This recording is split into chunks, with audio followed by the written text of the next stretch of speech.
ಸಿಕ್ಕಾಪಟ್ಟೆ ಹಣ ಸಿಗ್ತದೆ. ಶೇರ್ ಮಾರ್ಕೆಟಿಗೆ ನಮ್ಮ ದುಡ್ಡು ಹಾಕ್ತಾರೆ. ಇವತ್ತೆಲ್ಲ ಶೇರ್ ಮಾರ್ಕೆಟ್ 1 ರೂಪಾಯಿ ಹಾಕಿದ್ದು 100 ರೂಪಾಯಿ ಆಗ್ತಾ ಇದೆ. ದಿ ಫೆಡರಲ್ ಕರ್ನಾಟಕದ ವಿಶೇಷ ಕಾರ್ಯಕ್ರಮಕ್ಕೆ ಸ್ವಾಗತ. ನಾನು ಅನಿಲ್ ಬಾಸೂರ್. ನಮ್ಮ ಜೊತೆಗೆ ಇವತ್ತು ವಿಶೇಷ ಅತಿಥಿಯಾಗಿ ರಾಜ್ಯ ಸರ್ಕಾರಿ ನೌಕರರ ಸಂಘದ ಅಧ್ಯಕ್ಷರಾಗಿರುವಂಥ ಸಿ.ಎಸ್. ಷಡಕ್ಷರಿ ಇದ್ದಾರೆ. ಅವರು ಈಗಷ್ಟೇ 2ನೇ ಬಾರಿಗೆ ಆಯ್ಕೆಯಾಗಿದ್ದಾರೆ. ಜೊತೆಗೆ ಅವರು ನೌಕರಿ ಕೊಟ್ಟಿದ್ದಂಥ ಭರವಸೆಗಳನ್ನು, ಜೊತೆಗೆ ಅವುಗಳನ್ನು ಯಾವ ರೀತಿ ಈಡೇರಿಸ್ತಾರೆ, ಅವರೆದುರಿಗಿರುವಂಥ ಸವಾಲುಗಳು, ಹಾಗೇನೆ ಅವರು ಕೊಡಬೇಕಾಗಿದ್ದ ಪರಿಹಾರಗಳು, ಈ ಎಲ್ಲ ವಿಚಾರಗಳ ಕುರಿತಂತೆ ಅವರಿಂದ ಕೇಳಿ ತಿಳಿದುಕೊಳ್ಳೋಣ. ಸರ್, ಕಾರ್ಯಕ್ರಮಕ್ಕೆ ನಿಮಗೆ ಸ್ವಾಗತ. Thank you sir. ಸರ್, 2ನೇ ಬಾರಿಗೆ ನೀವು ಅಧ್ಯಕ್ಷರಾಗಿ ಆಯ್ಕೆಯಾಗಿದ್ದೀರಿ. ಅದಕ್ಕೆ ಮೊದಲನೇದಾಗಿ ನಿಮಗೆ ಒಂದು ಅಭಿನಂದನೆಯನ್ನು ಹೇಳ್ತೀನಿ. ನೀವು ರಾಜ್ಯ ಸರ್ಕಾರಿ ನೌಕರರಿಗೆ ಚುನಾವಣೆ ಸಂದರ್ಭದಲ್ಲಿ ಕೊಟ್ಟಿರುವಂಥ ಭರವಸೆಗಳಲ್ಲಿ ಆರೋಗ್ಯದ ಕುರಿತಾದಂಥ ಒಂದು ಕ್ಯಾಶ್ಲೆಸ್ ಏನಿದೆ ಅದು ಪ್ರಮುಖವಾಗಿರುವಂಥದ್ದು. ಅದರ ಒಂದು ಅನುಷ್ಠಾನಕ್ಕೆ ಯಾವ ರೀತಿಯಂಥ ಪ್ರಯತ್ನಗಳನ್ನು ನಡೆಸಿದ್ದೀರಿ? ಕರ್ನಾಟಕ ರಾಜ್ಯ ಸರ್ಕಾರಿ ನೌಕರ ಸಂಘ ಒಂದು ಬೃಹತ್ ಆಗಿರುವಂಥ ಸಂಘಟನೆ. ನಮ್ಮ ಇಡೀ ದೇಶದಲ್ಲಿ ಒಂದು ತನ್ನದೇ ಆದ ಒಂದು ವಿಶೇಷವಾಗಿರುವಂಥ ಸಂಘಟನಾತ್ಮಕ ಶಕ್ತಿಯನ್ನು ಹೊಂದಿರುವಂಥ ರಾಜ್ಯ ಕರ್ನಾಟಕ ಅನ್ನುವಂಥ ಒಂದು ಹೆಮ್ಮೆಯ ಸಂಘಟನೆ. ಇಲ್ಲಿ ಹಲವಾರು ಇಲಾಖೆಗಳಿದೆ, ಹಲವಾರು ವೃಂದಗಳಿದೆ, ಹಲವಾರು ಜಿಲ್ಲೆಗಳ, ತಾಲೂಕುಗಳ, ಶಾಖೆಗಳ ನೇತೃತ್ವದಲ್ಲಿ ಇವತ್ತು ಕರ್ನಾಟಕ ರಾಜ್ಯ ಸರ್ಕಾರಿ ನೌಕರ ಸಂಘ ತನ್ನದೇ ಆದ ಒಂದು ಇತಿಮಿತಿನಲ್ಲಿ ಸರ್ಕಾರದ ನಡುವೆ ಸಂಘರ್ಷಕ್ಕೆ ಅವಕಾಶವಿಲ್ಲದೆ ಸಮನ್ವಯತೆ ಮೂಲಕ ಸಂಘಟನೆ ಕೆಲಸವನ್ನು ಮಾಡ್ತಾಯಿದೆ. ಇಂಥ ಬೃಹತ್ತಾಗಿರುವಂಥ ಸಂಘಟನೆಗೆ 2019ರಲ್ಲಿ ರಾಜ್ಯದ ಅಧ್ಯಕ್ಷ ಚುನಾವಣೆಯನ್ನು ಸ್ಪರ್ಧೆ ಮಾಡಿದೆ. ಸೊ ಅಲ್ಲೂ ಕೂಡ 5 ವರ್ಷಗಳ ಅವಧಿಗೆ 24ರವರೆಗೆ ರಾಜ್ಯಾಧ್ಯಕ್ಷನಾಗಿ ಕೆಲಸ ಮಾಡಿದೆ. ಮೊನ್ನೆ ಕೂಡ 2024ರಿಂದ 29ರ ಅವಧಿಗೆ ರಾಜ್ಯದ ಅಧ್ಯಕ್ಷ ಚುನಾವಣೆಗೆ ಸ್ಪರ್ಧೆ ಮಾಡಿ ಮತ್ತೊಮ್ಮೆ 2ನೇ ಬಾರಿಗೆ ಕೂಡ ಮತ್ತೊಮ್ಮೆ ನಮ್ಮ ರಾಜ್ಯದ ನೌಕರರು, ಪದಾಧಿಕಾರಿಗಳು, ಜಿಲ್ಲಾಧ್ಯಕ್ಷರು ಮತ್ತು ನಮ್ಮ ಬೆಂಗಳೂರು ಸ್ಟೇಟ್ ಕೌನ್ಸಿಲ್ ಮೆಂಬರ್ಸ್ ಎಲ್ಲ ಕೂಡ ನಮಗೆ ಸಪೋರ್ಟನ್ನು ಮಾಡಿ ಮತ್ತೊಮ್ಮೆ ಅವಕಾಶವನ್ನು ಕೊಟ್ಟರು. ಆ ಸಂದರ್ಭದಲ್ಲಿ ತಾವೇನು ಪ್ರಶ್ನೆಯನ್ನು ಕೇಳಿದ್ರಿ, ಕ್ಯಾಶ್ಲೆಸ್ ಟ್ರೀಟ್ಮೆಂಟ್ ಬಗ್ಗೆ ಏನು ಕೇಳಿದ್ರಿ, ಆ ವಿಷಯದ ಒಂದು ಗ್ಯಾರಂಟಿ ಕೊಡುವ ಕೆಲಸವನ್ನು ಕೂಡ ನಾವು ಮಾಡಿದ್ವಿ.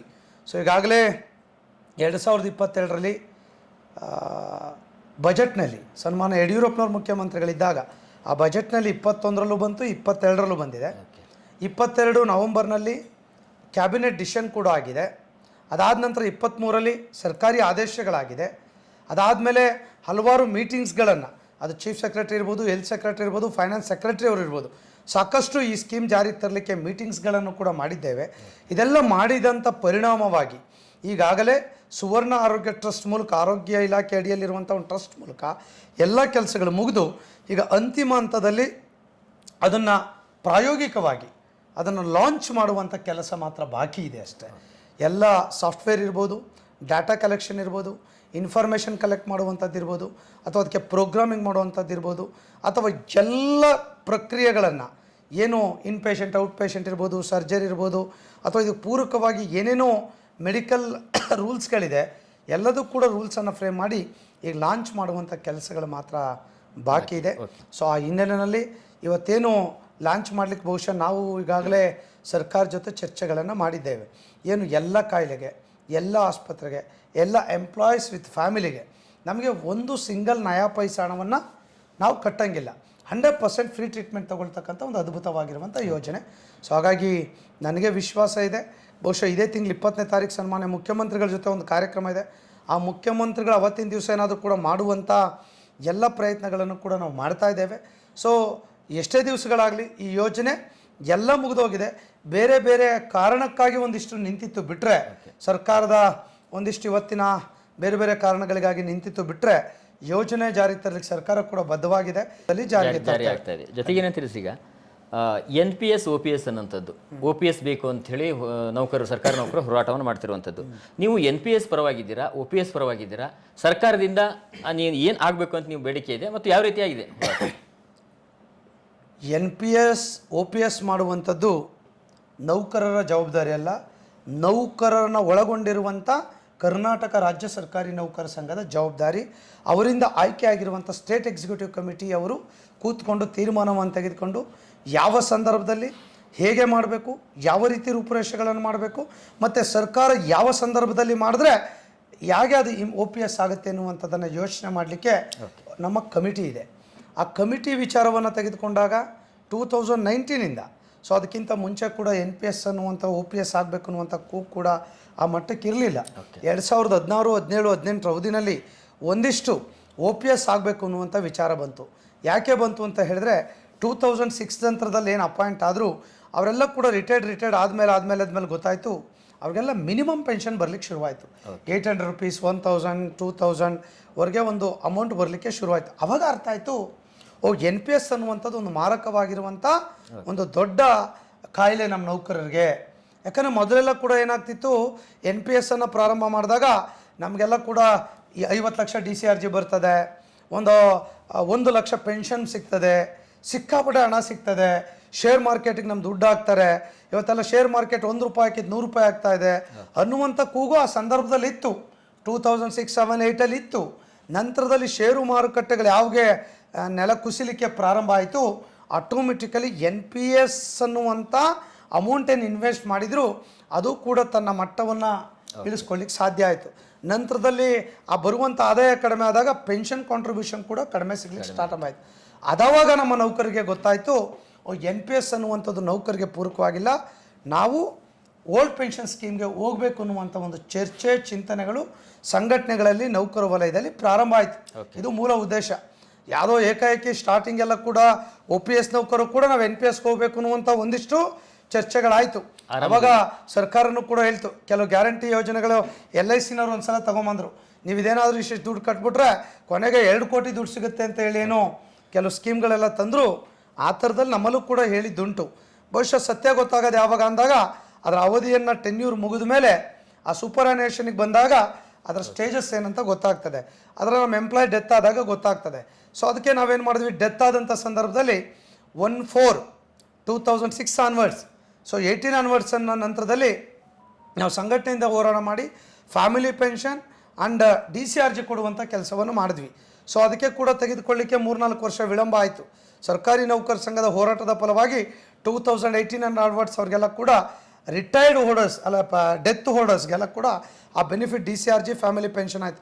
ನಂತರದಲ್ಲಿ 2006 ಆನ್ವರ್ಡ್ಸ್ ಅವ್ರಿಗೆ ಕೊಡ್ತಾ ಇರಲಿಲ್ಲ. ಸೊ ಅದನ್ನು ಕೂಡ ಮತ್ತೆ ಹೋರಾಟವನ್ನು ಮಾಡಿ ಸಂಘದ ಕಡೆಯಿಂದ ಆ ಕೆಲಸವನ್ನು ಕೂಡ ಮಾಡಿದ್ದು ಆ ಡೆತ್ ಎಂಪ್ಲಾಯೀಸ್ಗೆ ಆ ಬೆನಿಫಿಟ್ ಆಗಿದ್ದನ್ನು ತಮ್ಮ ಗಮನಕ್ಕೆ ಕೇಳಲಿಕ್ಕೆ ಬಯಸ್ತೇನೆ. ಈ NPS ನೌಕರ ಸಂಘಟನೆ ಅಂತ ಮಾಡ್ಕೊಂಡು ಸಂಘ ಅಂತ ಮಾಡಿಕೊಂಡು ಈಗಾಗಲೇ ಪತ್ರವನ್ನು ಬರೆಯುವಂಥದ್ದು ಮುಖ್ಯಮಂತ್ರಿಗಳು, ಮತ್ತು ಫೆಬ್ರವರಿ 7ರಿಂದ ಫ್ರೀಡಂ ಪಾರ್ಕ್ನಲ್ಲಿ ಒಂದು ಪ್ರತಿಭಟನೆ ಮಾಡೋದಕ್ಕೆ ಅವ್ರು ಸಜ್ಜಾಗಿದ್ದಾರೆ.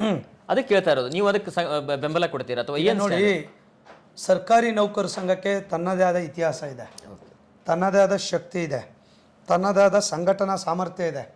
ಇದಕ್ಕೆ 104 ವರ್ಷಗಳ ಇತಿಹಾಸ ಇದೆ. ಪ್ರತಿ ತಾಲೂಕು ಜಿಲ್ಲೆನಲ್ಲಿ ಇನ್ಫ್ರಾಸ್ಟ್ರಕ್ಚರ್ ಇದೆ, ಸಂಘಟನೆ ಇದೆ, ನೌಕರ ಸಮೂಹ ಇದೆ, ಅಭಿಮಾನ ಇದೆ. ನೌಕರರು ಪ್ರತಿ ವರ್ಷ ಕಡ್ಡಾಯವಾಗಿ ವಿತೌಟ್ ಪ್ರೆಷರ್ ವಾಲಂಟ್ರಿ ಆಗಿ ಈ ಸಂಘದ ಸದಸ್ಯತ್ವವನ್ನು ಹೊಂದಿ ಈ ಸಂಘಕ್ಕೆ ಸದಸ್ಯರಾಗಬೇಕು ಅಂತೇಳಿ ತಾನು ಮುಂದು ಅಂತೇಳಿ ಬಂದು ಈ ಸಂಘಟನೆಯ ಗೌರವವನ್ನು ಇಲ್ಲಿವರೆಗೆ ಉಳಿಸ್ತಾ ಬಂದಿರುವಂಥದ್ದು. ಸೊ ಈ ಒಂದು ಸಂದರ್ಭದಲ್ಲಿ ಕೆಲವು NPS ಸಂಘಟನೆ ಎನ್ನುವಂಥದ್ದು ಕಟ್ತಾರೆ. ಇವತ್ತು ಡೆಮೋಕ್ರಸಿನಲ್ಲಿ ಎಲ್ರಿಗೂ ಅವಕಾಶ ಇದೆ. ನಾನು ಅನೇಕ ಸಂಘಗಳನ್ನು ಕಟ್ಕೊಳ್ಬೋದು. ಇವತ್ತು ಕೋಆಪರೇಟಿವ್ ಡಿಪಾರ್ಟ್ಮೆಂಟ್ ಇದೆ, ನೀವು ಕಟ್ಬೋದು, ನಾನು ಕಟ್ಬೋದು, ಇನ್ನೊಬ್ರು ಕಟ್ಬೋದು. ಸಂಘಟನೆ ಅವರು ಒಂದು ಉದ್ದೇಶವನ್ನು ಇಟ್ಕೊಂಡು ಸಂಘಟನೆಯನ್ನು ಕಟ್ಟಿದ್ದಾರೆ. ಸಂಘಟನೆಯನ್ನು ಕಟ್ಟುವಂಥದ್ದು ಎಲ್ರಿಗೂ ಕೂಡ ಸ್ವಾತಂತ್ರ್ಯ ಇದೆ. ಅವರ ಸಂಘಟನೆಯಲ್ಲಿ ಏನು ಸ್ಟ್ಯಾಂಡ್ಗಳು ಇಟ್ಕೊಂಡಿದ್ದಾರೆ, ಅವರ ಸಂಘಟನೆ ಹೇಗಿದೆ, ಅವರ ಸದಸ್ಯತ್ವ ಸಿಸ್ಟಮ್ ಆಗಿದೆ, ಅವರ ಇನ್ಫ್ರಾಸ್ಟ್ರಕ್ಚರ್ ಸಿಸ್ಟಮ್ ಆಗಿದೆ, ಅವರಲ್ಲಿ ವ್ಯಾಪ್ತಿ ಆಗಿದೆ ಎನ್ನುವಂಥದ್ದನ್ನು ಅವ್ರು ನಿರ್ಧಾರ ಮಾಡ್ತಾರೆ.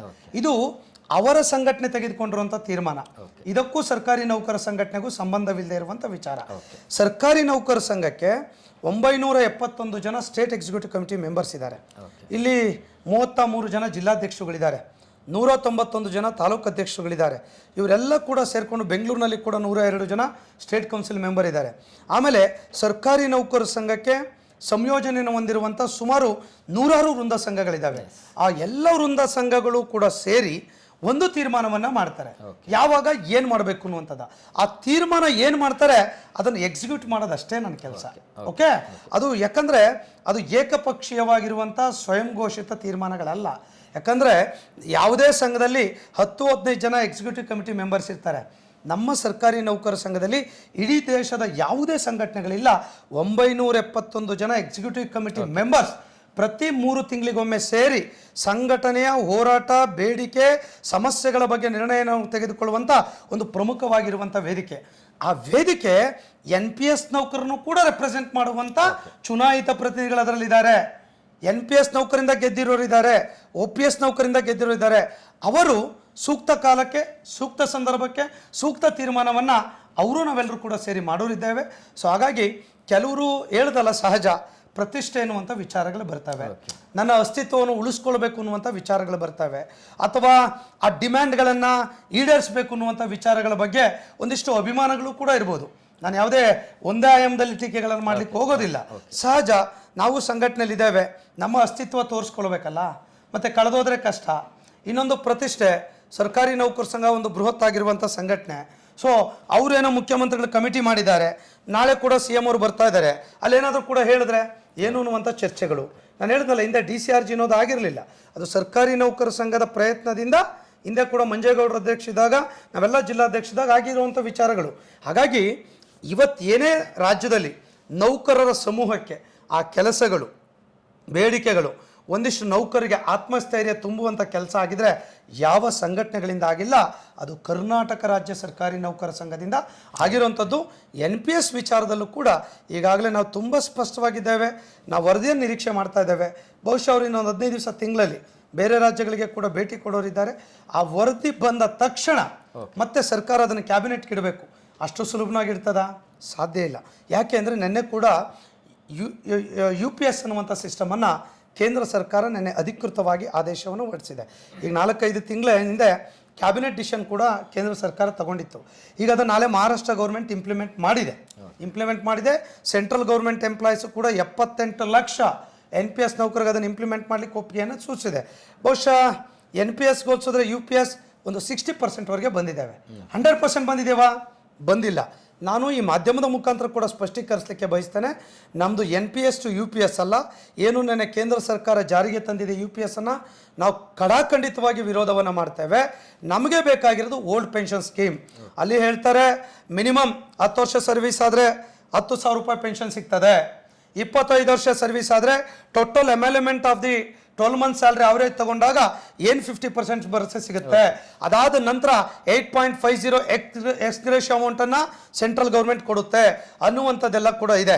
ಬಹುಶಃ ನಮ್ಗೆ ಇದೆಲ್ಲ ಕೇಳಿದಂಥ ಸಂದರ್ಭದಲ್ಲಿ 100% ಪೆನ್ಷನ್ ಸಿಗೋದಿಲ್ಲ, 100% ಗ್ಯಾರಂಟಿ ಇಲ್ಲ, 100% ನಮ್ಮ ನೌಕರಿಗೆ ಇದರಿಂದ ನ್ಯಾಯಗಳು ಸಿಗೋದಿಲ್ಲ. ಯಾಕಂದರೆ ಈಕ್ವಾಲಿಟಿ ಇರೋದಿಲ್ಲ. ಈಗ ನಾವು ಕಾನ್ಸ್ಟಿಟ್ಯೂಷನ್ ಬಗ್ಗೆ ಹೇಳ್ತೇವೆ, ಸಮಾನತೆ, ಸಮಾನ ಕೆಲಸಕ್ಕೆ ಸಮಾನ ವೇತನ. ಸೊ ನಾನು 1 ಲಕ್ಷ ಪೆನ್ಷನ್ ತಗೊಂಡು 40,000 ತಗೊಂಡ್ರೆ ತಾರತಮ್ಯ ಆದಂಗೆ ಆಗ್ತದೆ. ಸೊ ಹಾಗಾಗಿ ಇದು ಭ್ರಷ್ಟಾಚಾರಕ್ಕೆ ಅವಕಾಶ ಮಾಡಿಕೊಟ್ಟಂತಾಗತ್ತೆ. ಹಾಗಾಗಿ UPS ಉದ್ದೇಶವನ್ನು ಇಟ್ಕೊಂಡು ಇವತ್ತು NPSನ ನಮ್ಮ ಸಂಘಟನೆ ಹೋರಾಟಗಳ ವಿಚಾರವನ್ನು ಇಟ್ಕೊಂಡು ಕೇವಲ ಹೋರಾಟ ಮಾಡಿ ನಮ್ಮ ಬೇಡಿಕೆ ಈಡೇರಿಸ್ಕೊಳ್ಳೋದೇನು ದೊಡ್ಡ ವಿಚಾರ ಅಲ್ಲ. ನಾವು NPS ವಿಚಾರಕ್ಕೆ ನಾಳೆನೇ ಹೋರಾಟ ಕರೆ ಕೊಡ್ತೀವಿ. ಬಟ್ ಸರ್ಕಾರ ಕಮಿಟಿ ಮಾಡಿದೆ, ಕಮಿಟಿ ರಿಪೋರ್ಟ್ ಬರಲೇಬೇಕು. ಮುಖ್ಯಮಂತ್ರಿಗಳು ಅಧಿಕೃತವಾಗಿ ಎಲ್ಲ ಕ್ವಶನ್ ಆನ್ಸರ್ ಮಾಡಿದ್ದಾರೆ. ಆ ಕಮಿಟಿ ರಿಪೋರ್ಟ್ ಬರೆದ ಹೊರತು ಏನೂ ಮಾಡ್ಲಿಕ್ಕೆ ಬರೋದಿಲ್ಲ. ಆ ರಿಪೋರ್ಟ್ ಮೇಲೆ ಒತ್ತಡವನ್ನು ಹಾಕ್ತಾ ಇದ್ದೇವೆ. ಸೊ ಆ ಕೆಲಸ ಶಾರ್ಟ್ಲಿ ಆಗ್ತಾ ಇದೆ. ಸೊ ಈಗಾಗಲೇ 50% ಕೆಲಸ ಮುಗಿಸಿದ್ದಾರೆ. ಅವರಿಂದ 2 ರಾಜ್ಯಗಳಿಗೆ ವಿಸಿಟ್ ಮಾಡೋದು ಒಂದು ಬ್ಯಾಲೆನ್ಸ್ ಇತ್ತು. ಅದಾದಮೇಲೆ ಫೈನಲ್ ಮೀಟಿಂಗ್ ಮಾಡಿ ರಿಪೋರ್ಟನ್ನು ಕೊಡ್ತೇವೆ ಅಂತೇಳಿ ಅಂಜುಮ್ ಪರ್ವೇಜ್ ಅವರು ಕೂಡ ನಮ್ಗೆ ಹೇಳಿದ್ದಾರೆ. ಆ ರಿಪೋರ್ಟ್ ಬರ್ತಿದ್ದಂಗೆ ಸೊ ಖಂಡಿತ ಸರ್ಕಾರದ ಮೇಲೆ ಒತ್ತಡ ಹಾಕಿ ಸಚಿವ ಸಂಪುಟದ ಮುಂದೆ ತಂದು ಆ OPS ಮಾಡಿಸುವ ಕೆಲಸವನ್ನು ನಾವು ಮತ್ತೆ, ಯಾಕಂದ್ರೆ ಆ ರಿಪೋರ್ಟ್ ಬಂದ ಮೇಲೆ ಮತ್ತೆ ಮೀಟಿಂಗ್ ಸೇರ್ತೇವೆ. ಯಾಕಂದ್ರೆ ಸ್ಟೆಪ್ಪು ಏಕಾಏಕಿ ನಾನು ಹೇಳಿದ್ನಲ್ಲ, ಯಾವುದೇ ಕಾರಣಕ್ಕೂ ಕೂಡ ಸರ್ಕಾರ ವಿತೌಟ್ ರಿಪೋರ್ಟ್ ಮಾಡ್ಲಿಕ್ಕೆ ಸಾಧ್ಯ ಇಲ್ಲ. ಅದು ನಮ್ಗೆ ಗೊತ್ತಿರೋಂಥ ಸತ್ಯ. ಆ ಸರ್ಕಾರದ ನಿಲುವಿಗೆ ನಾವು ಕೂಡ ಸ್ಪಂದನೆ ಮಾಡಿದ್ವಿ. ಇಲ್ಲ ಸರ್ ಹಾಗೆ ಮಾಡಿ ಅಂತ ನಾವು ಹೇಳ್ಬೋದಿತ್ತು. ಬಟ್ ಸರ್ಕಾರ ಮಾಡಲ್ಲ ಅಂತಂದಾಗ ಏನು ಮಾಡ್ಲಿಕ್ಕೆ ಆಗ್ತದೆ. ಹಾಗಾಗಿ ಆ ವರದಿಗೂ ಕೂಡ ನಾವು ಸ್ವಾಗತವನ್ನು ಕಮಿಟಿಗೆ ಬಯಸಿದ್ದೇವೆ. ಸೊ ವಿಶ್ವಾಸವನ್ನು ಈ ರಾಜ್ಯದ ನೌಕರಿಗೆ ಹೇಳಲಿಕ್ಕೆ ಬಯಸ್ತೇನೆ. ಏನು 2 ಲಕ್ಷ ಜನ ಬೋರ್ಡ್ ನಮ್ಮ ಸರ್ಕಾರಿ ನೌಕರಿಗೆ, ಅದ್ರ ಜೊತೆ ಬೋರ್ಡ್ ಕಾರ್ಪೊರೇಷನ್ ಎಂಪ್ಲಾಯ್ ಸರ್ಕಾರ ಮೊನ್ನೆ ಆದೇಶ ಮಾಡಿದೆ, ಅವರು NPS ವ್ಯಾಪ್ತಿಗೆ ತರಲಿಕ್ಕೆ ಆಗೋದಿಲ್ಲ. ಏನು 2006 ಆನ್ವರ್ಡ್ ಬಿಫೋರ್ ನೋಟಿಫಿಕೇಶನ್ ಏನಾಗಿತ್ತು ಆ ಥರದಲ್ಲಿ 11,000 ಜನ ಇದ್ರು, ಅವರನ್ನು OPS ವ್ಯಾಪ್ತಿಗೆ ತರಲಿಕ್ಕಾಗಲ್ಲ ಅಂತೇಳಿ ಫೈನಾನ್ಸ್ ಡಿಪಾರ್ಟ್ಮೆಂಟ್ ರೈಟಿಂಗಲ್ಲಿ ಲೆಟ್ರ್ ಕೊಟ್ಟಿದೆ. ಸೊ ಈಗ ಅವ್ರ ಕಥೆ ಏನೀಗ? ಬೋರ್ಡ್ ಕಾರ್ಪೊರೇಷನ್ 50-60,000 ಜನ ಇದ್ದಾರೆ. ಸೊ ಅವರ ಕಥೆ ಏನು? ಅದ್ರ ಜೊತೆ ಏಡೆಡ್ ಇನ್ಸ್ಟಿಟ್ಯೂಷನ್ ಕೆಲಸ ಮಾಡುವಂಥ 25,000 ಜನ ಎಂಪ್ಲಾಯೀಸ್ಗಳಿದ್ದಾರೆ. ಅವ್ರಿಗೆ NPS ಕೂಡ ಇವತ್ತಿನವರೆಗೆ ಇಲ್ಲ. ಸೊ ಹಾಗಾಗಿ ಅಷ್ಟು ಯಾವುದೇ NPS ಇಲ್ಲ. ನೀವು ಕಾಂಟ್ರಿಬ್ಯೂಷನ್ ವಿಚಾರನೇ ಅವ್ರದ್ದಿಲ್ಲ. ಏಡೆಡ್ ಇನ್ಸ್ಟಿಟ್ಯೂಷನ್ ಕೆಲಸ ಮಾಡುವಂಥ ನೌಕರದು. ಯಾಕಂದರೆ ಎಂಪ್ಲಾಯ್ ಕಾಂಟ್ರಿಬ್ಯೂಷನ್, ಎಂಪ್ಲಾಯರ್ ಕಾಂಟ್ರಿಬ್ಯೂಷನ್ ಇವೆರಡೂ ಇದೆ. ಏಡೆಡ್ ಇನ್ಸ್ಟಿಟ್ಯೂಷನ್ ಯಾರು ಕೊಡ್ತಾರೆ? ಎಂಪ್ಲಾಯರು. ಮ್ಯಾನೇಜ್ಮೆಂಟ್ ಕೊಡೋದಿಲ್ಲ. ಮ್ಯಾನೇಜ್ಮೆಂಟ್ ಈಸ್ ನಾಟ್ ಎ ಲಾಭದಾಯಕ ಇನ್ಸ್ಟಿಟ್ಯೂಷನ್ ಅಲ್ಲ. ಸೊ ಇದೆಲ್ಲ ಕೂಡ ನಮ್ಮ ಮುಂದೆ ದೊಡ್ಡ ದೊಡ್ಡ ಸವಾಲುಗಳಿದೆ. ನಾನು ಇಷ್ಟೇ ಹೇಳಲಿಕ್ಕೆ ಬಯಸ್ತೇನೆ, OPS ಅನ್ನುವಂಥದ್ದು ಈ ರಾಜ್ಯದ ನೌಕರರ ಅಸ್ಮಿತೆಯ ವಿಚಾರ. ಸೊ ನಾವು ಸ್ಪಷ್ಟಪಡಿಸ್ತೇವೆ, ಸಂಘಟನೆ NPS ನೌಕರ ಜೊತೆ ಇದೆ, ಸರ್ಕಾರದ ಜೊತೆ ವಿಶ್ವಾಸದ ಹೆಜ್ಜೆಗಳನ್ನು ಇಡ್ತಾ ಇದ್ದೇವೆ. ಅನಿವಾರ್ಯ ಸಂದರ್ಭ, ಈಗ ನೀವು ಹೇಳ್ಬೋದು ಸರ್ಕಾರ ಮಾಡಲಿಲ್ಲ ಅಂದ್ರೆ ಏನು ಸರ್ ಅಂತ ನೀವು ಆಗಲೇ ಕೇಳಿದ್ರಿ. ಸೊ ಅನಿವಾರ್ಯ, ಸಂಘಟನೆ ಇದೆ, ಸಂಘಟನೆ ಶಕ್ತಿ ಇದೆ, ಇಡೀ ರಾಜ್ಯವನ್ನು ಏಕಕಾಲದಲ್ಲಿ ಬಂದ್ ಮಾಡುವಂಥ ಶಕ್ತಿ ರಾಜ್ಯ ಸರ್ಕಾರಿ ನೌಕರ ಸಂಘಕ್ಕಿದೆ. ಆ ಥರದ ಸಂದರ್ಭ ಬಂದಾಗ ಸರ್ಕಾರ ಕೇಳ್ಬಿಟ್ಟೆ ನಾವು ಹೋರಾಟಕ್ಕೆ ಇಳಿಯುವಂಥ ಸಂದರ್ಭ ಇದೆ. ರಾಜ್ಯ ಸರ್ಕಾರಿ ನೌಕರ ಸಂಘ ಅಧಿಕೃತವಾಗಿದೆ, ನಾವು ಬೇಡಿಕೆ ನೀಡ್ತೇವೆ, ಅದ್ರ ಜೊತೆಗೆ ಏನಂತ ಹೇಳಿದ್ರೆ ಸರ್ಕಾರ ಜೊತೆ ಸ್ಪಂದನೆ ಮಾಡ್ಕೊಂಡು ಅದು ಪಡೆಯೋದಕ್ಕೆ ನಾವು ಪ್ರಯತ್ನ ಮಾಡ್ತೇವೆ ಅಂತ ಹೇಳ್ತಾ ಇದ್ದಾರೆ. ಬೇರೆ ಹೋರಾಟಗಳಿಗೆ ನಿಮಗೆ 100% ಈಗ ಏನಾಗ್ತದೆ, ಹಿಂದೆ ನಾವು IR ಕೊಡಬೇಕಾದ್ರೂ ಕೂಡ ಮುಖ್ಯಮಂತ್ರಿಗಳು ಬಸವರಾಜ ಬೊಮ್ಮಾಯಿ ಇರಿದ್ರು. ಅವತ್ತು ನಾನು ಹೇಳಿದೆ, ಸರ್ ನೀವು ಯಾಕೋ ನಕಾರಾತ್ಮಕ ಧೋರಣೆ ಮಾಡಿದರೆ ನಾವು ಸ್ಟ್ರೈಕ್ ಹೋಗ್ತೀವಿ, ನಿಮ್ಮ ಗಮನಕ್ಕೆ ತರ್ತಾ ಇದ್ದೀನಿ ಅಂತ ಹೇಳಿದೆ. ಸೊ ಇವತ್ತು ಅಷ್ಟೇ, ಯಾಕಂದರೆ ನಮ್ಮಲ್ಲಿ ಚೀಫ್ ಸೆಕ್ರೆಟರಿ ಇರ್ತಾರೆ, ಇನ್ಸ್ಟಿಟ್ಯೂಷನ್ ಹೆಡ್ ಅವರು, ನಾವು 21 ಡೇಸ್ ಮುಂಚೆ ಅವ್ರಿಗೆ ನೋಟಿಸ್ ಕೊಡಬೇಕು. ಸೊ ಎಲ್ಲ ಸಂದರ್ಭನೂ ಅಷ್ಟೇ, IR ಕೊಡಬೇಕಾದಾಗ 7th ಪೇ ಕಮಿಷನ್ ಕೊಟ್ಟಾಗ ನಾವು ನೋಟಿಸ್ ಕೊಟ್ಟೇ ಹೋರಾಟಕ್ಕೆ ಹೋಗಿತ್ತು. ಏಕಾಏಕಿ ಹೋಗ್ಲಿಕ್ಕೆ ಬರೋದಿಲ್ಲ. ನಮ್ಮಲ್ಲಿ 5.5 ಲಕ್ಷ ಜನ ಇದ್ದಾರೆ, ಎಸ್ಮಾ ಹಾಕಿದ್ರೆ ಎಲ್ಲರ ಮೇಲೂ ಹಾಕ್ಬೇಕು, ಸಾಧ್ಯ ಇದೆಯಾ? ತಮಿಳ್ನಾಡು ಗೌರ್ಮೆಂಟ್ ಅಲ್ಲಿ ಜಯಲಲಿತಾ ಅವ್ರು ಹಾಕಿದಾಗ ಏನಾಯ್ತು ಅನ್ನುವಂಥದ್ದು ನಿಮ್ಮ ಮುಂದೆ ಇದೆ. ಸೊ ಬೇರೆ ಬೇರೆ UP ಗೌರ್ಮೆಂಟ್ ಅಲ್ಲಿ 21 ದಿನ ಸ್ಟ್ರೈಕ್ ಮಾಡಿದಾಗ ಅಲ್ಲಿ ನೌಕರಿಗೆ ಏನಾಯ್ತು, ನೌಕರ ಬೆನಿಫಿಟ್ ಏನಾಯ್ತು ಎಲ್ಲ ನಮ್ಮ ಮುಂದೆ ಇದೆ. ಹಾಗಾಗಿ ಸೂಕ್ಷ್ಮವಾಗಿ ಸಮಯ, ಸಂದರ್ಭ, ಪರಿಸ್ಥಿತಿಯನ್ನು ನೋಡಿಕೊಂಡು ಸರ್ಕಾರದ ಇತಿಮಿತಿನಲ್ಲಿ ಏನೇನು ಹಂತ ಹಂತವಾಗಿ ಮಾಡ್ಲಿಕ್ಕೆ ಸಾಧ್ಯತೆ ಇದೆ. ಸೊ ಆ ಕೆಲಸವನ್ನು ಮಾಡ್ತೇವೆ. ಆಮೇಲೆ ನೌಕರಿಗೆ ವಿಶ್ವಾಸ ಬಂದಿದೆ. ಇವತ್ತು ನೌಕರರು ಹೆಂಗಿದ್ದಾರೆ ಅಂದರೆ, ಕಳೆದ 5 ವರ್ಷಗಳ ಕೆಲಸವನ್ನು ನೋಡಿದ್ದಾರೆ. 25 ಸರ್ಕಾರಿ ಆದೇಶಗಳಾಗಿದೆಯಲ್ಲ, 40 ವರ್ಷಗಳ ಕಾಲಘಟ್ಟದಲ್ಲಿ ಆಗದೆ ಇರೋ ಕೆಲಸ 25 ಆದೇಶಗಳನ್ನು ಕಳೆದ 5 ವರ್ಷದಲ್ಲಿ ಮಾಡಿದ್ದೇವೆ. ಅವ್ರಿಗೆ ವಿಶ್ವಾಸ ನಮ್ಮ ಮೇಲೆ ಹೆಚ್ಚಿಗೆ ಆಗಿದೆ. ಸೊ ಹಾಗಾಗಿ ಅವರೆಲ್ಲರೂ ಕೂಡ ನಮ್ಮ ಜೊತೆ ಇದ್ದಾರೆ. NPS OPS ಮಾಡುವ ಕೆಲಸವನ್ನು ನಾನು ಮಾಡೋದಿಲ್ಲ, ರಾಜ್ಯ ಸರ್ಕಾರಿ ನೌಕರ ಸಂಘ ಮಾಡುತ್ತೆ ಅನ್ನೋದನ್ನ ಹೇಳಕ್ಕೆ ಬಯಸ್ತಾರೆ. ಸರ್, ಇನ್ನೊಂದು ಅಂತ ಹೇಳಿದ್ರೆ, ಈಗಾಗಲೇ NPS OPS ಬಂತು, ರಾಜ್ಯ ಸರ್ಕಾರದ ಬಜೆಟ್ನ 30% ನೌಕರಿಗೆ ಹೋಗ್ತದೆ ಅಂತ ಒಂದು ಮಾಹಿತಿ ಇದೆ. ಅದ್ರ ಜೊತೆಗೆ ಏನಂತ ಹೇಳಿದ್ರೆ, ಆದ್ರೂ ಕೂಡ ಸರ್ಕಾರಿ ಕಡತಗಳು ಮೂವ್ ಆಗ್ತಾ ಇಲ್ಲ, ಕೋಟ್ಯಾನುಗಟ್ಟಲೆ ಕಡತಗಳು ಹಾಗೆ ಇವೆ. ಇದ್ರ ಜೊತೆಗೆ ಏನು ಪೂರ್ವಕ ಇನ್ನೊಂದು ಪ್ರಶ್ನೆ ಕೇಳ್ಬಿಡ್ತಂದ್ರ ಜೊತೆಗೆ, ಈ ಒಂದು ಏನು ಖರ್ಚಾಗ್ತಿರುವಂಥ ಹಣ ಜನರಿಗೆ, ಅಂದರೆ ಅವ್ರಿಗೇನು ಸೌಲಭ್ಯ ಇರ್ಬೋದು, ಅವರ ಕೆಲಸಗಳಾಗುವಂಥದ್ದು, ಅವರ ಫೈಲ್ಗಳು ಮೂವ್ ಆಗುವಂಥದ್ದು, ಅದಕ್ಕೆ ಸಹಾಯ ಆಗ್ತಾ ಇದೆಯಾ? ನೀವು ಹೇಳ್ತಾ ಇದ್ದೀರಾ, ಇನ್ನು 30% ಅಲ್ಲ, ಇನ್ನು ಜಾಸ್ತಿನೇ ಇದೆ. ಓಕೆ, 37% ಇದೆ. ಆಮೇಲೆ ನೀವು ಹೇಳಿದ್ರಿ ನಿಮಗೆ 37% ಸಂಬಳ ಇದಕ್ಕೆ ಹೋಗುತ್ತೆ ಅಂತೇಳಿ. ಸರ್ಕಾರದಲ್ಲಿ 2,70,000 ಹುದ್ದೆಗಳು ಇವತ್ತಿಗೆ ಖಾಲಿ ಇದಾವೆ. ಸರ್ಕಾರಕ್ಕೆ ಉಳಿತಾಯ ಪೂರಕವಾಗಿ ಕೇಳ್ತಾ ಇದೆ ಸರ್. ಏನಂತ ಹೇಳಿದ್ರೆ, ಖಾಲಿ ಇದಾವೆ, ಖಾಲಿ ಇರುವಂಥ ಹುದ್ದೆಗಳನ್ನು ಹೊರಗುತ್ತಿಗೆ ಮೇಲೆ ನೇಮಕ ಮಾಡ್ಕೊಳ್ತಿದ್ದಾರೆ. ಮತ್ತೆ ಮುಖ್ಯಮಂತ್ರಿಗಳು ಹೇಳಿದ್ದಾರೆ, ಇನ್ನು ಮುಂದೆ ಮಾಡ್ಕೊಳ್ಳುವಂಥ ಹೊರಗುತ್ತಿಗೆ ಆಧಾರದಲ್ಲಿ ನೇಮಕ ಮಾಡ್ಕೊಳ್ತೇವೆ, ಅದರಲ್ಲಿ ಕೂಡ ಮೀಸಲಾತಿ ತರ್ತೇವೆ ಅಂತ ಹೇಳಿ. ಅದು ಸರಿ ಆಗ್ತದೆ ಅಂದರೆ ಆಡಳಿತ ಸರಿಯಾಗಿ ನೀಡೋದಕ್ಕೆ ಸರಿ ಆಗ್ತದೆ, ಅದರಿಂದ ಆಡಳಿತ ಸರಿಯಾಗಿ ನಡೀಬೋದು. ಯಾಕಂದರೆ ಅಡ್ಮಿನಿಸ್ಟ್ರೇಷನ್ನೇ ಮುಖ್ಯವಾಗಿರುವಂಥದ್ದು. ಏನು ಹೇಳ್ತೀರಿ ಇದಕ್ಕೆ? ಸರ್, ಈಗ ಸರ್ಕಾರಕ್ಕೆ ಏನಾಗಿದೆ, ವರ್ಲ್ಡ್ ಬ್ಯಾಂಕ್ ಲೋನ್ಸ್ಗಳಿರ್ಬೋದು, ಬೇರೆ ಬೇರೆ ಪರ್ಸೆಂಟೇಜ್ ಇರ್ಬೋದು, ಆಡಳಿತಾತ್ಮಕ ವೆಚ್ಚಗಳಿರ್ಬೋದು, ಅಭಿವೃದ್ಧಿ ವೆಚ್ಚಗಳಿರ್ಬೋದು, ರೀಫಂಡ್ ಆಫ್ ಲೋನ್ಸ್ ಇರ್ಬೋದು, ಇದೆಲ್ಲದೂ ಕೂಡ ಅವರೇಜ್ ತಗೊಂಡಾಗ ಒಂದಿಷ್ಟು ಸರ್ಕಾರಕ್ಕೆ ಬರ್ಡನ್ ಆಗುವಂಥದ್ದು ನಿಜ. ಬಹುಶಃ ಇವತ್ತು 2.5 ಲಕ್ಷ ಹುದ್ದೆ ಹೆಚ್ಚಿಗೆ ಹುದ್ದೆಗಳಿಗೆ 12ರಿಂದ 13,000 ಕೋಟಿ ಸರ್ಕಾರಕ್ಕೆ ಪ್ರತಿ ವರ್ಷ ಉಳಿತಾಯ ಆಗ್ತಾ ಇದೆ. ಯಾಕೆ ಉಳಿತಾಯ ಆಗ್ತಿದೆ ಅಂದರೆ, ಖಾಲಿ ಹುದ್ದೆಗಳನ್ನ ಭರ್ತಿ ಮಾಡಿಲ್ಲ. ಅರ್ಥ ಆಯ್ತಲ್ಲ? ನೀವು ಹೇಳಿದ್ರಿ ಔಟ್ಸೋರ್ಸಿಂಗ್ ಸಿಸ್ಟಮ್ ಅಂತ.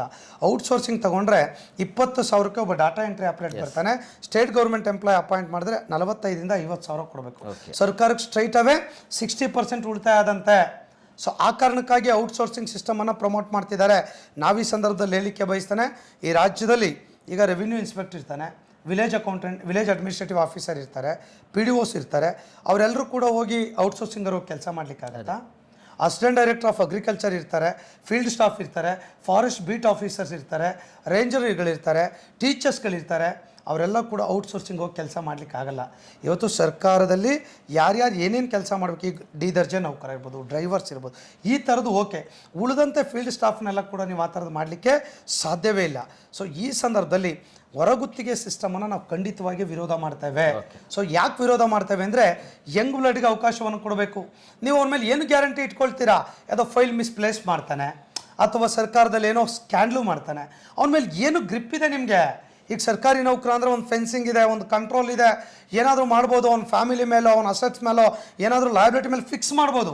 ಈ ಔಟ್ಸೋರ್ಸಿಂಗ್ ಎಂಪ್ಲಾಯ್ ಮೇಲೆ ಏನೂ ಕೂಡ ಮಾಡ್ಲಿಕ್ಕೆ ಬರಲ್ಲ.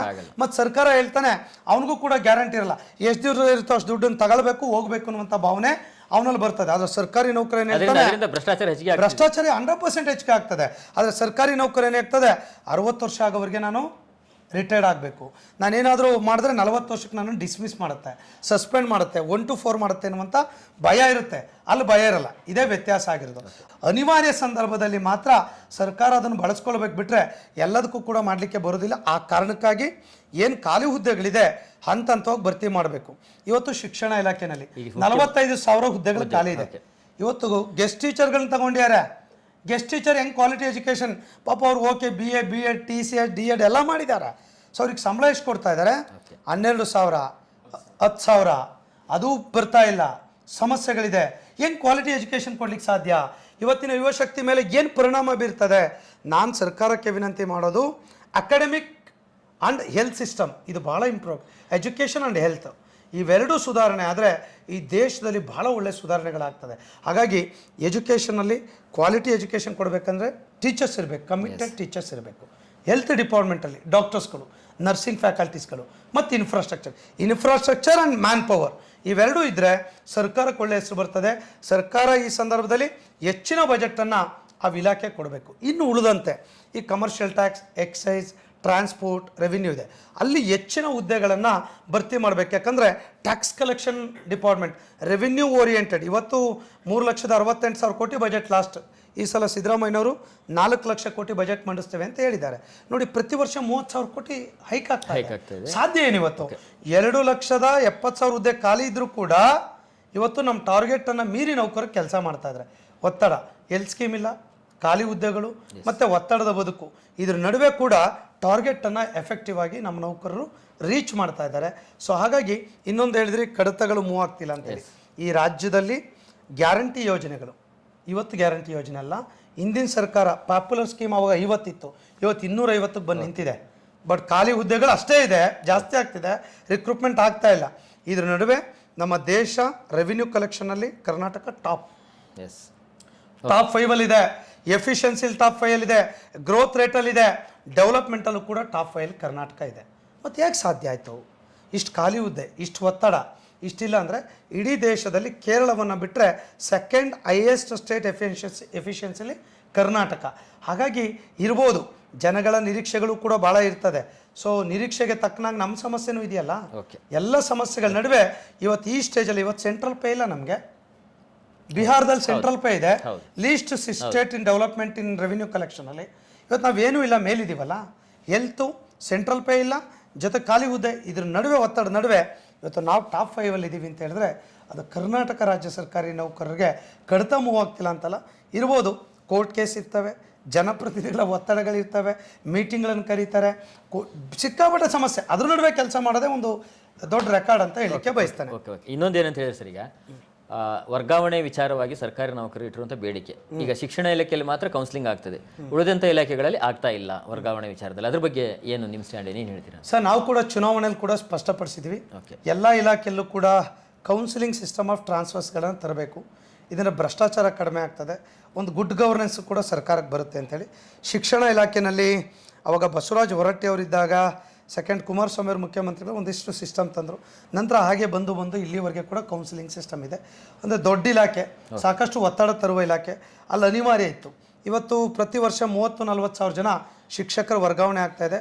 ಸಿಂಗಲ್ ನಯಾ ಪೈಸೆ ಕರಪ್ಷನ್ ಅಲ್ಲಿ ಆಗೋದಿಲ್ಲ. ಅದು ಹೇಳ್ಬೇಕು ನಾನು ಸರ್ಕಾರಕ್ಕೆ. ಯಾಕಂದರೆ ಯಾರು ಏನು ಹೇಳ್ತಾರೋ ಬಿಡ್ತಾರೋ ಗೊತ್ತಿಲ್ಲ. ನಾನು ಅನುಭವಿಸ್ದನು, ನಾನು ನೋಡ್ದನು, ನನಗೆ ಗೊತ್ತಿರೋ ಹೇಳಬೇಕು. ಪ್ರತಿ ವರ್ಷ 30-40 ಸಾವಿರ ಜನ ಶಿಕ್ಷಕರು ವರ್ಗಾವಣೆ ಆಗ್ತಾರೆ. ವರ್ಗಾವಣೆಗಾಗಿ 1 ಪೈ ಹಣವನ್ನು ಯಾರೂ ಕೂಡ ಶಿಕ್ಷಕರು ಖರ್ಚು ಮಾಡೋದಿಲ್ಲ. Primary school teacher, high school teacher, PU college, degree college ಮತ್ತು ಟೆಕ್ನಿಕಲ್ ಎಜುಕೇಷನ್ ಇಷ್ಟರಲ್ಲೂ ಹೇಳ್ತಾ ಇದ್ದೀನಿ. ಅವೆಲ್ಲ ಸೇರಿದ ಒಂದು 50,000ವರೆಗೆ ವರ್ಗಾವಣೆ ಪ್ರತಿ ವರ್ಷ ಆ ಇಲಾಖೆನಲ್ಲಾಗಿದೆ. ಇದಾದಮೇಲೆ ಈಗಾಗಲೇ RDPR ಅಲ್ಲಿ ತರಕ್ಕೆ ಸರ್ಕಾರ ಯೋಚನೆ ಮಾಡಿದೆ. ಸಬ್ ರಿಜಿಸ್ಟ್ರ್ ಇಲಾಖೆಯಲ್ಲಿ ಈಗಾಗಲೇ ಇಂಪ್ಲಿಮೆಂಟನ್ನು ಮಾಡಿದೆ. ನೆನ್ನೆ ಎಕ್ಸೈಸ್ ಡಿಪಾರ್ಟ್ಮೆಂಟಲ್ಲೂ ಕೂಡ ಡ್ರಾಫ್ಟ್ ರೂಲ್ಸನ್ನು ಈಗಾಗಲೇ ಸರ್ಕಾರ ಬಿಟ್ಟಿದೆ. ಹಾಗೆಯೇ ಲಾಸ್ಟು ಕೋಟಾ ಶ್ರೀನಿವಾಸ್ ಪೂಜಾರಿ ಅವರಿದ್ದಾಗ BCM ಇಲಾಖೆಯಲ್ಲೂ ಕೂಡ ತಂದು ಅದನ್ನು ಇಂಪ್ಲಿಮೆಂಟ್ ಮಾಡಲಿಲ್ಲ. ಈಗಾಗಲೇ ಹೆಲ್ತ್ ಇಲಾಖೆಯಲ್ಲಿ ಕೌನ್ಸಿಲಿಂಗ್ ಸಿಸ್ಟಮ್ ಟ್ರಾನ್ಸ್ಫರ್ ತಂದಿದ್ದಾರೆ. ಕೆಲವರು ಕೋರ್ಟ್ಗೆ ಹೋದರು, ಅದನ್ನು ವಿಡ್ರಾ ಮಾಡಿ 28ನೇ ತಾರೀಕು ಮೀಟಿಂಗ್ ಕೂಡ ಮನೆ ಸಚಿವರ ಜೊತೆ ನಾವು ಕೂಡ ಇಟ್ಕೊಂಡಿದ್ದೇವೆ. ಹೆಲ್ತ್ ಆರೋಗ್ಯ ಇಲಾಖೆ ದೊಡ್ಡ ಇಲಾಖೆ. ಸೊ ಅಲ್ಲಿ ಕೂಡ ಕೌನ್ಸಿಲಿಂಗ್ ಸಿಸ್ಟಮ್ ಟ್ರಾನ್ಸ್ಫರ್ ತರಲಿಕ್ಕೆ ಈಗಾಗಲೇ ಆ್ಯಕ್ಟ್ ಅಮೆಂಡ್ಮೆಂಟ್ ಆಯಿತು. ಒಂದಿಷ್ಟು ಕೋರ್ಟ್ಗೆ ಹೋಗಿರೋದ್ರಿಂದ ವಿಳಂಬ ಆಗಿದೆ. ಸೊ ಅದನ್ನು ಕೂಡ ನಾವು ಶೀಘ್ರದಲ್ಲಿ ಜಾರಿಗೊಳಿಸ್ತೇವೆ. ಸೊ ಬಹುಶಃ ಹೀಗೆ ಒಂದೇ ಸಲ ಆಗೋದಿಲ್ಲ, ಹಂತ ಹಂತವಾಗಿ ಇಲಾಖೆಗಳಲ್ಲಿ ಕೌನ್ಸಿಲಿಂಗ್ ಸಿಸ್ಟಮ್ ಆಫ್ ಟ್ರಾನ್ಸ್ಫರ್ ತಂದರೆ ಸೊ ನಮ್ಮ ನೌಕರರು ನಿರ್ಭೀತಿ, ನಂಗೊಂದು ಪ್ಲಾನ್ ಇರುತ್ತೆ, 5 ವರ್ಷಪ್ಪ ಈ ಊರಿನಲ್ಲಿ ಕೆಲಸ ಮಾಡಬೇಕು, ನಮ್ಮ ಮಕ್ಳ ಎಜುಕೇಷನ್, ನಾನು ಮನೆ ಬಾಡಿಗೆ ಹೆಂಗೆ ತೊಗೊಳ್ಬೇಕು, ಲೈಫ್ ಲೀಡ್ ಒಂದು ಅನುಕೂಲ ಆಗುತ್ತೆ. ಅಕಾಲಿಕವಾಗಿ ವರ್ಗಾವಣೆ ಮಾಡಿದ್ರೆ ಸೊ ನಮಗೆ ಕೂಡ ಸಮಸ್ಯೆಗಳಾಗ್ತದೆ, ಮತ್ತು ಅವ್ರ ಫ್ಯಾಮಿಲಿ ಮೇಲೆ ಪರಿಣಾಮ ಬೀರುತ್ತೆ. ಆ ಮಕ್ಕಳು ಫ್ಯಾಮಿಲಿ ಮೇಲೆ ಪರಿಣಾಮ ಬಿದ್ದರೆ ಆಡಳಿತದ ಮೇಲೆ ಅವನಿಗೆ ಮಾನಸಿಕವಾಗಿ ಬೌದ್ಧಿಕವಾಗಿ ನೋವಾಗುತ್ತೆ. ಅವನು ವರ್ಷಗಟ್ಟಲೆ ಎಫೆಕ್ಟಿವ್ ಆಗಿ ಅಡ್ಮಿನಿಸ್ಟ್ರೇಷನ್ ಕೆಲಸ ಮಾಡಲಿಕ್ಕಲ್ಲ. ಫ್ಯಾಮಿಲಿಲಿ ಜಂಜಾಟ ಇಟ್ಕೊಂಡು ಅವನು ಆಫೀಸ್ನಲ್ಲಿ ಹೆಂಗೆ ಕೆಲಸ ಮಾಡ್ಲಿಕ್ಕೆ ಸಾಧ್ಯ? ಹಾಗಾಗಿ ಈ ಕೌನ್ಸಿಲಿಂಗ್ ಸಿಸ್ಟಮ್ ಆಫ್ ಟ್ರಾನ್ಸ್ಫರ್ ಒಳ್ಳೆಯದು. ನಾವು ಕೂಡ ಮ್ಯಾನಿಫೆಸ್ಟೋದಲ್ಲಿ ಕೂಡ ಹೇಳಿದ್ವಿ, ಅದರಂತೆ ಎಲ್ಲ ಇಲಾಖೆಯಲ್ಲೂ ಕೂಡ ಪ್ರಮೋಟ್ ಮಾಡ್ತಾ ಇದ್ದೀವಿ. ಸೊ ಖಂಡಿತ ಆಯಾ ಇಲಾಖೆಗಳು ಈಗಾಗಲೇ ಬಹುಶಃ ಒಂದು 7-8 ಇಲಾಖೆಗಳು ಅದನ್ನು ಇಂಪ್ಲಿಮೆಂಟ್ ಮಾಡಿದೆ. ಹೆಲ್ತ್ ಡಿಪಾರ್ಟ್ಮೆಂಟು ಕೂಡ ಆದರೆ ಒಂದು 60% ಆದಂಗೆ ಆಗ್ತದೆ. ಇನ್ನು ಸಣ್ಣ ಪುಟ್ಟ ಇಲಾಖೆಗಳಿದೆ. ಇನ್ನು ರೆವಿನ್ಯೂನಲ್ಲೂ ಕೂಡ ಸಬ್ ರಿಜಿಸ್ಟ್ರ್ ಮಾಡಿದರೆ ರೆವಿನ್ಯೂಗೆ ಇಂಪ್ಲಿಮೆಂಟ್ ಮಾಡಲಿಕ್ಕೆ ಕೃಷ್ಣ ಬೈರೇಗೌಡರು ಮೂವ್ ಮಾಡ್ತಿದ್ದಾರೆ. RDPR ಈಗಾಗಲೇ ರೂಲ್ಸ್ ಫ್ರೇಮ್ ಮಾಡಿಬಿಟ್ಟಿದ್ದಾರೆ. ಸೊ ಇನ್ನು ಮೇಜರ್ ಇಲಾಖೆಗಳಾಯ್ತು, ಇನ್ನು ಸಣ್ಣ ಪುಟ್ಟದಿದೆ. ಸೊ ಖಂಡಿತ ಆ ಸಿಸ್ಟಮನ್ನು ನಾವು 100% ಜಾರಿಗೆ ತರ್ತೇವೆ. ಅವಾಗ ತುಂಬ ಜನಗಳಿಗೆ ಅನುಕೂಲ ಆಗ್ತದೆ. ಇನ್ನೊಂದು ಸರ್ ವಿಚಾರ ಏನಂತ ಹೇಳಿದ್ರೆ, ಈ ನೌಕರು ವಸತಿಗಾಗಿ ಬೇಡಿಕೆ ಇಟ್ಟಿರುವಂಥದ್ದು, ವಸತಿ ವ್ಯವಸ್ಥೆನ ಮಾಡೋದಕ್ಕೆ, ಅದಕ್ಕೇನು ಕೊನೆಯದಾಗಿ ಏನು ಹೇಳ್ತೀರಾ ಅಂತ? ಸರ್, ಈಗ ನಮಗೆ ರೂಲ್ಸ್ ಇದೆ. ಓಕೆ. ಸರ್ವಿಸ್ ರೂಲ್ಸಲ್ಲಿ ಏನಿದೆ, ಕರ್ನಾಟಕ ಸ್ಟೇಟ್ ಗೌರ್ಮೆಂಟ್ ಎಂಪ್ಲಾಯೀಸ್ ಅಂತ ಹೇಳಿದ್ರೆ 24 ಗಂಟೆ ಸರ್ಕಾರಿ ನೌಕರ. ಆಮೇಲೆ ಅವ್ನ ಕೇಂದ್ರ ಸ್ಥಾನ ಏನು ಅಂದರೆ ಅವ್ನು ಎಲ್ಲಿ ಕೆಲಸ ಮಾಡ್ತಾನೆ ಅಲ್ಲೇ ವಾಸ ಇರಬೇಕು ಅಂತಿದೆ, ಅಲ್ಲೇ ಇರಬೇಕು ಅಂತ. ಯಾವುದೋ ಒಂದು ರಿಮೋಟ್ ಪ್ಲೇಸಲ್ಲಿ ಒಂದು ಪಂಚಾಯತ್ ಇರುತ್ತೆ, ರಿಮೋಟ್ ಪ್ಲೇಸಲ್ಲಿ ಒಂದು ವಿಲೇಜ್ ಅಡ್ಮಿನಿಸ್ಟ್ರೇಟಿವ್ ಆಫೀಸರ್ ಸರ್ಕಲ್ ಇರ್ತದೆ, ಒಂದು ರೆವಿನ್ಯೂ ಸರ್ಕಲ್ ಇರ್ತದೆ. ಅಷ್ಟೇ ಯಾಕೆ ಶಿಕ್ಷಣ ಇಲಾಖೆಯಲ್ಲಿ ಇರ್ತದೆ, ಸ್ಕೂಲ್ಗಳಿರ್ತವೆ. ಅಷ್ಟೇ ಯಾಕೆ ಹಾಸ್ಪಿಟಲ್ಗಳಿರ್ತವೆ. ಅಷ್ಟೇ ಯಾಕೆ ಫಾರೆಸ್ಟ್ ಡಿಪಾರ್ಟ್ಮೆಂಟ್ ಇರ್ತದೆ. ಅರ್ಥ ಆಯ್ತಲ್ಲ? ಈ ಎಲ್ಲ ಕಚೇರಿಗೆ ಅಲ್ಲಿ ಉಳ್ಕೊಳ್ಳಿಕ್ಕೆ ಸರ್ಕಾರ ಕ್ವಾರ್ಟರ್ಸ್ ಮಾಡಬೇಕು. ಕಾನೂನು ಮಾಡಿದೆ. ಏನಂತ ಕಾನೂನು ಮಾಡಿದೆ? ಅಲ್ಲೇ ಉಳ್ಕೊಳ್ಬೇಕು. ಓಕೆ, ನಮ್ಮದು ವಿರೋಧ ಇಲ್ಲ. ನೀವು ಉಳ್ಕೊಳ್ಳೋಕ್ಕಲ್ಲಿ ಮನೆಗಳು ಸಿಗೋದಿಲ್ಲ ಅಂದರೆ ಎಲ್ಲಿ ಉಳ್ಕೊಳ್ಬೇಕು? ನಾನು ಮನೆ ಕಟ್ಕೊಳ್ಬೇಕು, ನಾನು ಸೈಟ್ ತೊಗೊಳ್ಬೇಕು ಅಂದ್ರೆ ಆಗುತ್ತಾ? Is it possible? ಸಾಧ್ಯ ಇಲ್ಲ. ಸರ್ಕಾರ ಅದನ್ನು ಮಾಡಬೇಕು, ಸರ್ಕಾರ ಮಾಡೋದಿಲ್ಲ. ಹಾಗಾಗಿ ಆ ರೀತಿಯಾಗಿ ಕೆಲವು ಕ್ವಾರ್ಟರ್ಸ್ಗಳಿದೆ. ಇರೋ ಕ್ವಾರ್ಟರ್ಸ್ಗಳ ಪರಿಸ್ಥಿತಿ ಸೋರ್ತಾ ಇದೆ. ಇಲಿ ಅಗ್ನ ಅವುಗಳು ಸೇರ್ಕೊಂಡಿದ್ದಾವೆ. 40 ವರ್ಷದಿಂದ ಕಟ್ಟಿರೋದು. ಸೊ ಅವಾಗ 2 ಕ್ವಾರ್ಟರ್ಸ್ ಇದ್ದರೆ 15 ಜನ ಕೆಲಸ ಮಾಡ್ತಾರೆ. ಇಬ್ಬರಿದ್ರೆ ಉಳಿದೋರು ಎಲ್ಲಿ ಹೋಗ್ಬೇಕು? ಈ ಥರದ ಅನೇಕ ತೊಂದರೆಗಳಿದ್ದಾವೆ. ಸರ್ಕಾರ ಅಷ್ಟು ಸುಲಭನಾಗಿ ಅದನ್ನು ಮಾಡಲಿಕ್ಕಾಗೋದಿಲ್ಲ. ಆ ಇನ್ಫ್ರಾಸ್ಟ್ರಕ್ಚರ್ಗಳನ್ನು ಅಷ್ಟೇ ಯಾಕ್ರೆ ನಾನು ಹೇಳ್ತಾ ಇದ್ದು ವಿಲೇಜ್ ಲೆವೆಲ್, ಹೋಬ್ಳಿ ಲೆವೆಲ್ಗೆ ಹೇಳಿದ್ದೀನಿ. ನೀವು ತಾಲೂಕ್ ಲೆವೆಲ್ಗೆ ಬನ್ನಿ, ನೀವು ಸಾಧ್ಯನೇ ಇಲ್ಲ, ಅವಕಾಶಗಳೇ ಇಲ್ಲ. ಜೋಯಿಡಾ ಅನ್ನುವಂಥ ಒಂದು ತಾಲೂಕಿನಲ್ಲಿ ಇನ್ಫ್ರಾಸ್ಟ್ರಕ್ಚರ್ ಕೊಡ್ಲಿಕ್ಕೆ ಆಗ್ತಾ ಇಲ್ಲ. ನೀವು ತಾಲೂಕ್ ಲೆವೆಲಲ್ಲಿ ಈ ಹೊಸ ತಾಲೂಕಿನಲ್ಲಿ 57 ತಾಲೂಕಿನಲ್ಲಿ ಕಚೇರಿಗಳನ್ನು ಕೊಡ್ಲಿಕ್ಕೆ ಆಗ್ತಾ ಇಲ್ಲ ಇವತ್ತು. ಇನ್ನೂ ಕೂಡ ತಾಲೂಕ್ ಪಂಚಾಯತ್ ಮತ್ತು ತಾಲೂಕ್ ಆಫೀಸ್ ಬಿಟ್ಟರೆ ಇವತ್ತು BO ಆಫೀಸ್ ಇಲ್ಲ, ಅಗ್ರಿಕಲ್ಚರ್ ಆಫೀಸ್ ಇಲ್ಲ, RFO ಆಫೀಸ್ಗಳಿಲ್ಲ, ರೆವಿನ್ಯೂ ಆಫೀಸ್ ಯಾವುದೂ ಕೂಡ ಇಲ್ಲ. ಸೊ ಹಾಗಾಗಿ ಅದನ್ನೇ ಕೊಡಲಿಕ್ಕೆ ಕಷ್ಟ ಆಗ್ತಿದೆ. ಇದನ್ನು ಕ್ವಾರ್ಟರ್ಸ್ಗಳು ಕೊಡೋದು ಕಷ್ಟ. ನಾನು ಅದಕ್ಕೆ ಸರ್ಕಾರಕ್ಕೆ ವಿನಂತಿ ಮಾಡ್ಕೊಂಡಿದ್ದೇವೆ, ಜಿಲ್ಲಾ ಮಟ್ಟದಲ್ಲಿ ಹೆಚ್ಚಿನ ಪ್ರಮಾಣದಲ್ಲಿ ಕ್ವಾರ್ಟರ್ಸ್ಗಳನ್ನು ಕಟ್ಟಬೇಕು. ನೆಕ್ಸ್ಟ್ ಪ್ರಯಾರಿಟೀಸ್ ತಾಲೂಕಿಗೆ. ಸೊ ಈಗಾಗಲೇ ನಮ್ಮ ಜಾರಕಿಹೊಳಿ ಸಾಹೇಬ್ರಿಗೆ ಕೂಡ ರಿಕ್ವೆಸ್ಟ್ ಮಾಡಿದ್ದೇವೆ. ಸೊ ಅವರೊಂದಿಷ್ಟು ಬ್ಯುಸಿ ಇದ್ದಾರೆ, ಅವ್ರು PSಗೆ ಕೂಡ ಹೇಳಿದ್ದಾರೆ. ಬಹುಶಃ ಮುಂದಿನ ವಾರದಲ್ಲಿ ಕ್ವಾರ್ಟರ್ಸ್ಗಳ ಬಗ್ಗೆ ಕೂಡ ಒಂದು ಮೀಟಿಂಗನ್ನು ನಾವು ತಗೊಳ್ತಾ ಇದ್ದೇವೆ. ಸೊ ಅಲ್ಲಿ ನಮ್ಮ ಸರ್ಕಾರಿ ನೌಕರ ಸಂಘದ ಕಟ್ಟಡ ಮತ್ತು ವಸತಿ ಗೃಹ, ಅದ್ರ ಜೊತೆ ನಮ್ಮ ಸಂಘದಲ್ಲಿ ಕೂಡ ಮಾಡ್ತಾ ಇದ್ದೀವಿ. ಯಾರ್ಯಾರು ವರ್ಗಾವಣೆ ಆಗಿ ಬರ್ತಾರೆ, ನಮ್ಮಲ್ಲೂ ಕೂಡ ಕಟ್ಟಡಗಳಿದೆ, ಅಲ್ಲೇ ಉಳ್ಕೊಳ್ಬೇಕು. ನಮ್ಮ ತಾಲೂಕು ಮತ್ತು ಜಿಲ್ಲಾ ಕೇಂದ್ರದಲ್ಲಿ ಆ ಸಿಸ್ಟಮ್ ಮಾಡಲಿಕ್ಕೆ ಜಾರಕಿಹೊಳಿ ಸಾಹೇಬ್ರ ಜೊತೆ ಮೀಟಿಂಗ್ ಕೂಡ ಕಂಡಕ್ಟ್ ಮಾಡ್ತಾ ಇದ್ದೀವಿ, ಒಪ್ಕೊಂಡಿದ್ದಾರೆ ಅವರು. ಸೊ ಒಂದಿಷ್ಟು ಸ್ಟೇಜ್ ವೈಸ್ ಅನುದಾನ ಕೊಟ್ಟರೆ ಅಲ್ಲಿ ನಮ್ಮ ವಸತಿ ಗೃಹಗಳನ್ನು ನಮ್ಮ ಸಂಘದಿಂದನೇ ನಾವು ಮಾಡ್ತೀವಿ. ಸೊ ಅಲ್ಲೇ ಉಳ್ಕೊಳ್ತಾರೆ, ಅವ್ರಿಗೆ ಅನುಕೂಲ ಆಗುತ್ತೆ ಅನ್ನುವಂಥದ್ದನ್ನು ಯೋಚನೆ ಮಾಡಿದ್ದೇವೆ. ಆ ಕೆಲಸ ಕೂಡ ಆಗೋದಿದೆ. ಓಕೆ ಸರ್, ಇಷ್ಟೊತ್ತು ನೀವು ನಮ್ಮ ಜೊತೆಗೆ NPS OPS ಅದೇ ರೀತಿಯಾಗಿ ಕೌನ್ಸಿಲಿಂಗ್ ವರ್ಗಾವಣೆ ಸೇರಿದಂತೆ ಹಲವು ವಿಚಾರಗಳನ್ನು ನಮ್ಮ ಜೊತೆಗೆ ಹಂಚಿಕೊಂಡಿದ್ದಾರೆ. ಮತ್ತು ಮುಂದಿನ ದಿನಗಳಲ್ಲಿಯೂ ಕೂಡ ಸರ್ಕಾರಿ ನೌಕರರ ಒಂದು ಹಿತವನ್ನು ಕಾಪಾಡುವ ನಿಟ್ಟಿನಲ್ಲಿ ನಮ್ಮ ಕಾರ್ಯ ಮುಂದುವರೆದಿದೆ ಅಂತ ಹೇಳಿಕೆಯನ್ನು ಕೊಟ್ಟಿದ್ದೀರಾ. ನಿಮಗೆ ದಿ ಫೆಡರಲ್ ಕರ್ನಾಟಕದ ವತಿಯಿಂದ ನಮಸ್ಕಾರಗಳು. ನಮ್ಮ ಕಾರ್ಯಕ್ರಮದಲ್ಲಿ ಭಾಗವಹಿಸಿದ್ದಕ್ಕೆ ಧನ್ಯವಾದಗಳು ಸರ್. ತಮಗೂ ಕೂಡ ಫೆಡರಲ್ ಕರ್ನಾಟಕದ ಚಾನಲ್ಗೆ ಒಳ್ಳೆ ಪ್ರಶ್ನೆಗಳನ್ನು ಕೇಳಿದ್ದೀರಾ. ನೌಕರಿಗೆ ಸಂಬಂಧಪಟ್ಟಂತೆ ಸಾಕಷ್ಟು ವಿಷಯಗಳನ್ನು, ಸಂಗತಿಗಳನ್ನು ಕೂಡ ನಮ್ಮ ಮೂಲಕ ತಮಗೆ ತಲುಪಿ ತಮ್ಮ ಮೂಲಕ ರಾಜ್ಯದ ನೌಕರಿಗೆ ತಿಳಿಸುವಂಥ ಕೆಲಸವನ್ನು ತಾವು ಮಾಡ್ತಾ ಇದ್ದೀರಾ. ಮಾಧ್ಯಮ ಜಗತ್ತು ಅತ್ಯಂತ ಪ್ರಮುಖವಾಗಿರುವಂಥ ಕ್ಷೇತ್ರ. ಏನು ಸಂವಿಧಾನದ ಅಂಗದಲ್ಲಿ 3ನೇದು ಬಿಟ್ಟರೆ 4ನೇ ಅಂಗ ಮಾಧ್ಯಮದ ಜಗತ್ತು, ಪತ್ರಿಕಾ ರಂಗ, ನಮ್ಮ ಮಾಧ್ಯಮ ರಂಗ. ಸೊ ಈ ಮಾಧ್ಯಮ ರಂಗ ನೌಕರ ವಿಚಾರಕ್ಕೆ ಸಾಕಷ್ಟು ಸಹಕಾರಗಳನ್ನು ನಮ್ಮ ಸಂಘಟನೆ ವಿಚಾರಕ್ಕೂ ಕೂಡ ಕೊಟ್ಟಿದ್ದೀರಾ. ಖಂಡಿತ ನೀವೇನು ಒಳ್ಳೆಯ ವಿಚಾರಗಳ ಜೊತೆ ನಮ್ಮ ಸಹಕಾರ ಕೊಡ್ತೀರ, ನಾವು ಕೂಡ ನಿಮ್ಮ ಜೊತೆ ಸಹಕಾರ ಕೊಡ್ತೀವಿ. ಫೆಡರಲ್ ಚಾನಲ್ನವರು ಇವತ್ತು ಬಂದು ನಮ್ಮ ಜೊತೆ ಏನು ಸಂಭಾಷಣೆ ಮತ್ತು ಸಂವಾದವನ್ನು ತಾವು ಮಾಡಿದರೆ, ಇಂಟರ್ವ್ಯೂ ಮಾಡಿದ್ದೀರಾ. ತಮಗೆ ಕೂಡ ಈ ಸಂದರ್ಭದಲ್ಲಿ ರಾಜ್ಯದ 6 ಲಕ್ಷ ನೌಕರ ಪರವಾಗಿ ಧನ್ಯವಾದ ಸಲ್ಲಿಸ್ತಾರೆ. Thank you. ಹೆಚ್ಚಿನ ಸುದ್ದಿ ಅಪ್ಡೇಟ್ಗೆ ಈಗಲೇ ದ ಫೆಡರಲ್ ಕರ್ನಾಟಕ ಯೂಟ್ಯೂಬ್ ಪೇಜನ್ನು ಸಬ್ಸ್ಕ್ರೈಬ್ ಮಾಡಿ.